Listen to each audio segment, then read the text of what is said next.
नया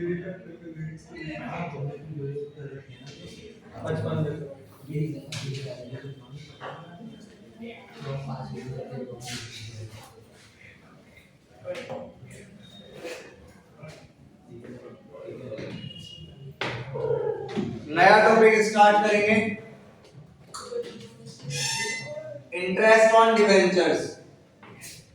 ये अपन ने थ्योरी इसलिए लिखी है ताकि अपने एमसीक्यूज में या असर्शन और रीजन वाले जो क्वेश्चंस आएंगे उनमें काम आ सके। उनके अंदर से इसके अंदर से बन सकते हैं क्वेश्चन। तो अपन के जो मेन में नोट्स हो सकते थे वो मैंने यहाँ पर लिख दिए। तो लिख रहा है इंटरेस्ट ऑन डिवेंचर। ये बात तो अपने को पता है, जो डिवेंचर होते हैं वो एक तरह का लोन होता है जो कि कंपनी लेती है किससे, पब्लिक से। तो कंपनी को यहाँ पर क्या पे करना पड़ेगा, इंटरेस्ट डिवेंचर्स पे यानी लोन पे। लिख रहा है हमारे पास इंटरेस्ट ऑन डिवेंचर्स। डिवेंचर्स पे जो इंटरेस्ट होता है इसको अपन कैलकुलेट करते हैं फिक्स्ड रेट से on the nominal value. Nominal value यानी हमारे शेयर्स कितने वाला होता है, 100 रुपए वाला। तो 100 रुपए पर कैलकुलेट करेंगे। जो भी हमारे पास रेट होगी 8%।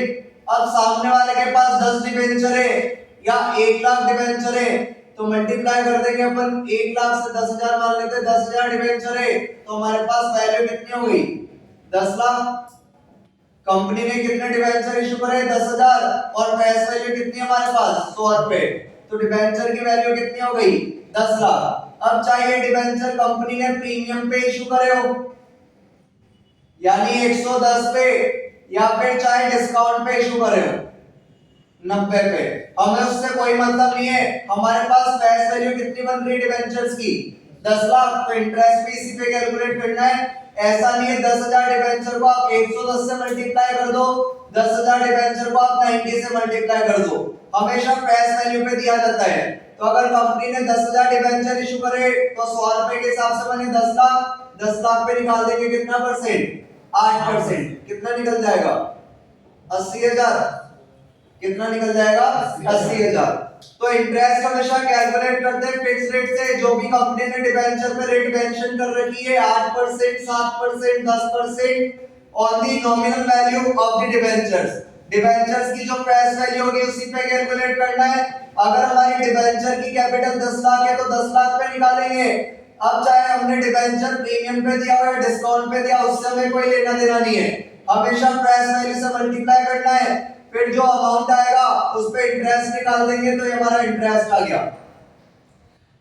बाकी अपन इसको पे कर सकते हैं क्वार्टरली यानी हर 3 महीने में, हर 6 महीने में, या हर साल, या फिर जैसा भी कंपनी के टर्म्स एंड कंडीशंस में लिखा हुआ है इशू करते टाइम उस अकॉर्डिंग कंपनी इंटरेस्ट क्या करेगी, पे करेगी। आगे लिख रहा है हमारे पास the rate of interest payable on debenture is prefixed. Debenture पे जो इंटरेस्ट की रेट पे करते हैं वो क्या होती है, पहले से ही डिसाइडेड होती है। क्योंकि हमारे पास डिवेंचर के आगे इंटरेस्ट की रेट क्या रहती है, मेंशन रहती है। डिवेंचर के आगे इंटरेस्ट की रेट क्या रहती है, मेंशन रहती है कि हमारा डिवेंचर कितने परसेंट वाला है, 7% वाला है या 8% वाला है। तो इससे पता लग जाएगा इंटरेस्ट की रेट कितनी है, 7%। इससे पता लग जाएगा इंटरेस्ट की रेट कितनी है, 8%। लिखना है nature of interest on debenture.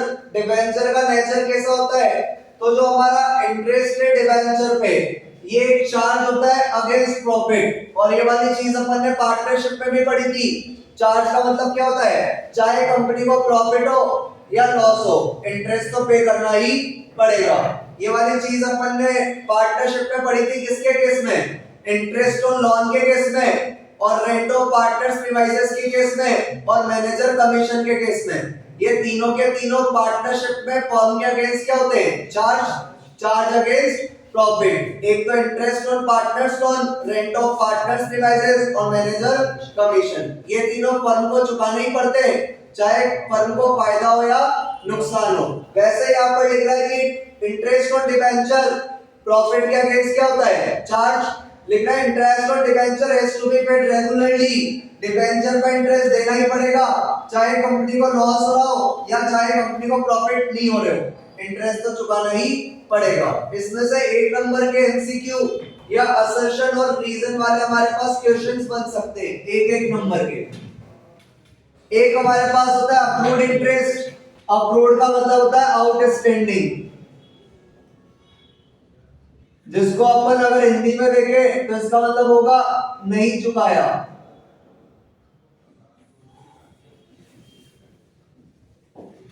Interest तो कंपनी कब चुकाएगी? ईयर एंड पे, या 3 महीने के एंड में, या 6 महीने के एंड में। तब तक वो 6 महीने के लिए जो हमारे पास इंटरेस्ट होगा वो क्या रहेगा? अक्रूड। जब तक कंपनी इंटरेस्ट नहीं चुकाती है वो कौन सा इंटरेस्ट कहलाएगा? Accrued interest. दो तरह का होता है, interest accrued and due. Interest accrued but not due.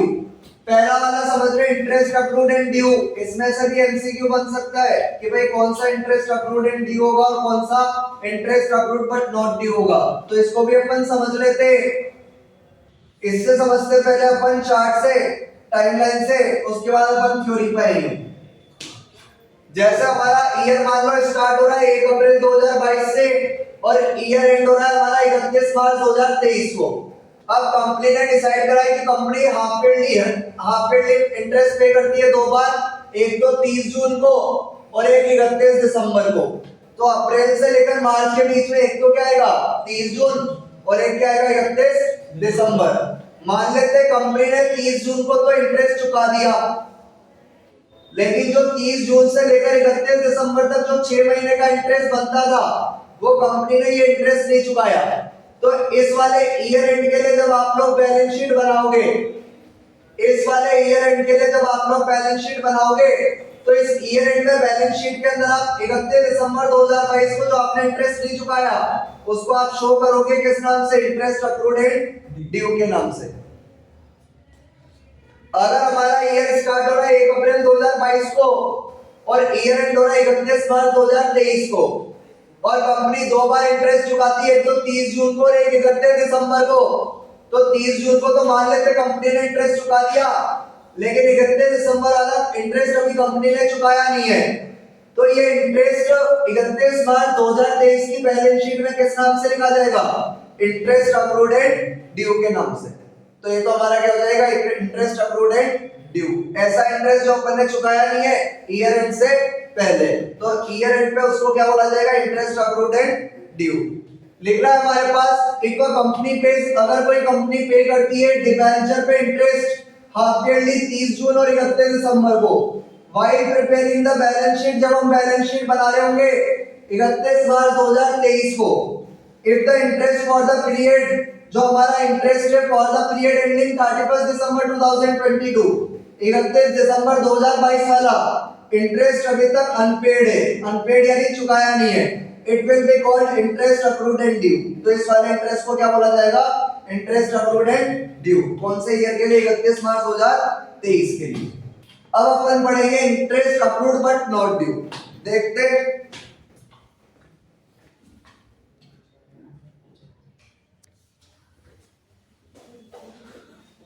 तो अभी अपन ने समझा था इंटरेस्ट अक्रूड एंड ड्यू। अभी अपने पास है interest accrued but not due. तो पहले इसको भी अपन टाइमलाइन से समझ लेते हैं, इसके बाद अपन नोट्स में समझ लेंगे। जैसे मान लेते हैं अपना ईयर शुरू हो रहा है 1 अप्रैल 2022 को और हमारा ईयर एंड हो रहा है 31 मार्च 2023 को, और कंपनी ने डिक्लेयर कर रखा है कि कंपनी हाफ ईयरली इंटरेस्ट पे करती है, तो 30 जून को और 31 दिसंबर को, 30 जून को और 31 दिसंबर को कंपनी ने ये वाला इंटरेस्ट तो पेड कर दिया, लेकिन कंपनी ने ये वाला इंटरेस्ट भी पे कर दिया होगा, लेकिन हुआ क्या होगा? कंपनी 6 महीने में इंटरेस्ट पे करती है, तो 31 दिसंबर से लेकर 31 मार्च तक होते हैं 3 महीने, और 31 मार्च के बाद नया ईयर स्टार्ट होगा, हमारी बुक्स दोबारा ओपन होगी। 31 मार्च 2023 को अगर ईयर एंड हो रहा है तो दोबारा ईयर बिगन होगा 1 अप्रैल 2023 को। अब वापस कंपनी इंटरेस्ट चुकाती है 30 जून को, तो यहाँ पर जाके कंप्लीट हो गए 3 महीने, यानी कंपनी इंटरेस्ट चुकाती है हाफ ईयरली, यानी कंपनी इंटरेस्ट चुकाती है 6 महीने का। तो 31 दिसंबर से लेकर 31 मार्च, यहाँ पे जो 3 महीने ये वाला इंटरेस्ट अभी नहीं चुकाया जाएगा, ये वाला इंटरेस्ट चुकाया जाएगा 30 जून को, क्योंकि 3 महीने और 3 महीने मिलकर कितने हो जाएंगे? 6 महीने, और 6 महीने का इंटरेस्ट इस वाली डेट पे चुकाया जाएगा। कंपनी जो इंटरेस्ट चुका रही है 30 जून को चुका दिया, 31 दिसंबर को चुका दिया, लेकिन यहां से लेकर यहां तक इंटरेस्ट चुकाया जाएगा, क्योंकि 31 दिसंबर 2022 से लेकर 30 जून 2023 तक कितने महीने होते हैं? 6। 31 दिसंबर 2022 से लेकर 30 जून 2023 तक कितने महीने होते हैं? 6। तो ये 6 महीने का इंटरेस्ट इस टाइम पे चुकाया जाएगा, इस टाइम पे, ना कि यहाँ पे चुकाएंगे ना यहाँ पे चुकाएंगे। लेकिन ये 3 महीने का इंटरेस्ट इस वाली डेट पे जब अपन बैलेंस शीट बनाएंगे हमारी ईयर एंड पर, तो उसके लिए 3 महीने का इंटरेस्ट जो कि अभी हमने चुकाया नहीं है कहलाएगा interest accrued but not due, क्योंकि ये इंटरेस्ट अभी नहीं चुकाया जाएगा। ये इंटरेस्ट तो कब चुकाना है? अगले साल। अगले साल की कौन सी तारीख को? 30 तारीख। तो यहाँ पर जो हमारे पास 3 महीने का इंटरेस्ट है जो कि कंपनी अगले फाइनेंशियल ईयर में 30 जून को चुकाएगी, क्योंकि कंपनी तो 3 महीने प्लस 3 महीने 6 महीने का चुकाएगी। यहाँ पर तो अभी तो कंपनी ने चुकाया नहीं है, तो यहाँ से लेकर यहाँ तक का जो इंटरेस्ट है वो हमारी बैलेंस शीट में शो किया जाएगा। किस नाम से? Interest accrued but not due. तो यही चीज हमारे पास यहाँ पर लिख रही है, एक बार कंपनी पे, अगर कोई कंपनी पे करती है इंटरेस्ट डिबेंचर पे, अगर कोई कंपनी इंटरेस्ट पे करती है डिबेंचर पे हाफ ईयरली 30 जून और 31 दिसंबर को, तो जब अपन बैलेंस शीट बना रहे होंगे 31 मार्च 2023 के लिए, the interest for the period from 1 जनवरी 2023, 1 जनवरी 2023 से लेकर 31 मार्च 2023 तक 3 महीने का जो इंटरेस्ट होगा इसको बोला जाएगा interest accrued but not due. चाहे हमारे पास इंटरेस्ट अक्रूड एंड ड्यू हो, चाहे हमारे पास interest accrued but not due हो, दोनों के दोनों 31 मार्च 2023 को बैलेंस शीट के अंदर शो किए जाएंगे। कौन से हेड के अंदर? करंट लायबिलिटी, और सब हेड कौन सा रहेगा? Other current liability. ये कोई 4 नंबर 3 नंबर के नहीं है, ये केवल कितने नंबर के? 1 नंबर के। उसमें भी अगर असर्शन और रीजन आ गया तो बहुत ज्यादा दिमाग लगाना है, और एमसीक्यूज आए तो थोड़ा कम लगाना है। ठीक है, तो हमारे पास चाहे दोनों तरह के इंटरेस्ट हो, इनको अपन को मेन हेड तो हमारा रहेगा बैलेंस शीट का करंट लायबिलिटी, और सब हेड रहेगा अदर करंट लायबिलिटी। बाकी दोनों इंटरेस्ट अपने क्लियर हो गए कि इंटरेस्ट अक्रूड एंड ड्यू क्या होता है।